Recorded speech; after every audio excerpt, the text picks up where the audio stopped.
Welcome to Math 120, Section 6.3. Today we're going to be talking about a new type of function called an exponential function. So the first thing I want to do is talk about some examples of exponential functions. So here's an example of an exponential function. F of x equals 3 to the x power. So as you look at this, since this is a new type of function, you want to compare and contrast this with things that we've talked about before. We've talked about polynomial functions before, and in the world of polynomial functions, the base was the variable, and then we had a constant for the power. In this new world of exponential functions, you're going to notice that those two items have swapped. The x now is actually in the exponential area. It's the power, and the constant is the base. So when you're looking at this kind of new function, those are the items to look at to see that you're looking at an exponential function, that the base is a constant, and the exponent is where the variable lives. Well, once we have that idea, we can also add one more layer to this and say that we can have a constant out in front.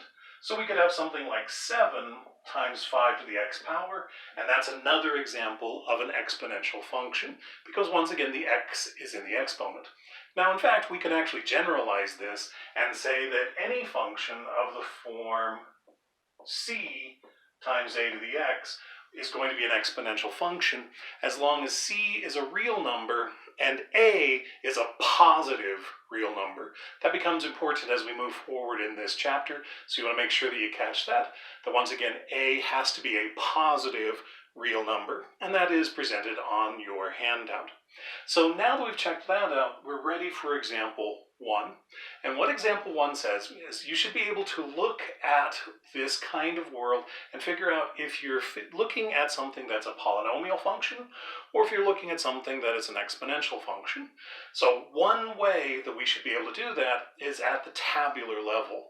So in example 1a, we have a table of values, and the question ultimately is what kind of function is being demonstrated here? Now, in order to do this problem, you're going to notice that I've given you two columns of information. We have a column called average rate of change and a column called ratio of consecutive outputs. Let's go ahead and fill in both of those columns and then talk about the interesting things that are associated with both of those. So average rate of change, we've talked about that before. It is the idea of a delta y over delta x. So you have to think about how things are changing from one line in your table to the next. So if we have delta y over delta x, delta y then, over here we have our y coordinates, 5 and 2. I'm going to do a subtraction problem there. 5 minus 2 is going to be 3. And then in the denominator, we have the delta x, which is going to be 0 minus a negative 1. 0 minus a negative 1.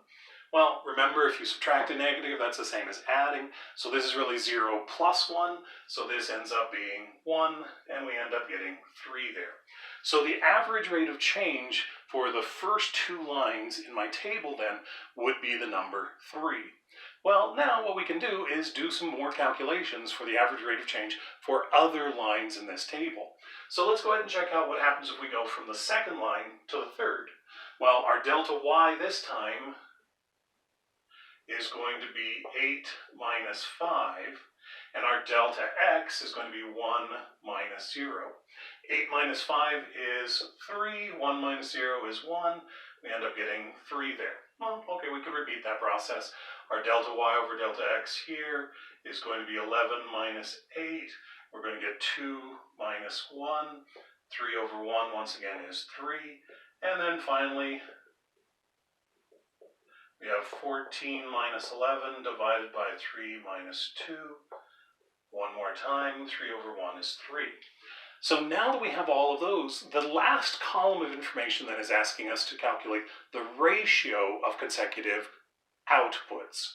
So when you look at this word outputs, remember that your output is always going to be your y-coordinate. So what they're asking here is for us to find the ratio of our outputs, our y values. Now remember that a ratio is just a division problem.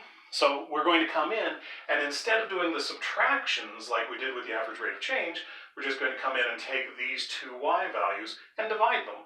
So we're going to have 5 divided by 2 there. And then if we look at the next line, then we have 8 and 5. That's going to be 8 divided by 5. Next off, we're going to have 11 divided by 8. And then finally, 14 divided by 11. So now that we have these two columns filled in, you're going to notice that I've given you two statements on your handout. If the average rate of change is the thing that is constant in a particular problem, then you're looking at a function that is an example of a polynomial function, and in particular, it's a linear function. However, if it's the ratio of consecutive outputs that is the constant, then that means that we're looking at an exponential function. So what we want to do is determine which world we're in. Are the average rate of changes the things that are constant, or are the ratios the things that are constant? In this particular problem, it's the average rate of change. So because every single one of these average rate of changes is the number 3, that means this is an example of a linear function. So go ahead and circle the word linear if you haven't already done that. And then because this is a linear function, we can use all of our linear function ideas from earlier in the course, and we can actually write down the function itself. So remember that one of your favorite formulas for linear ideas is the idea of slope-intercept.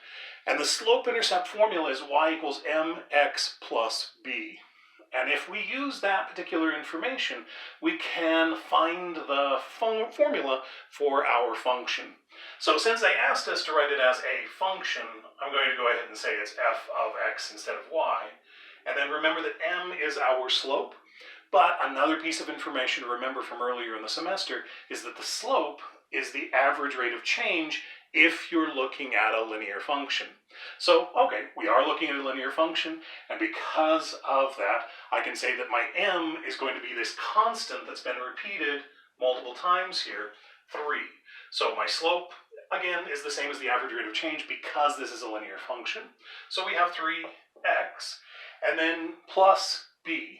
Well, b is our y-intercept. And the y-intercept, remember, is the point that has the x-coordinate of 0. So if you look at our table, we were given a point that has an x-coordinate of 0. So that means then that the b value has to be the 5. So the function for this particular problem then is f of x equals 3x plus 5.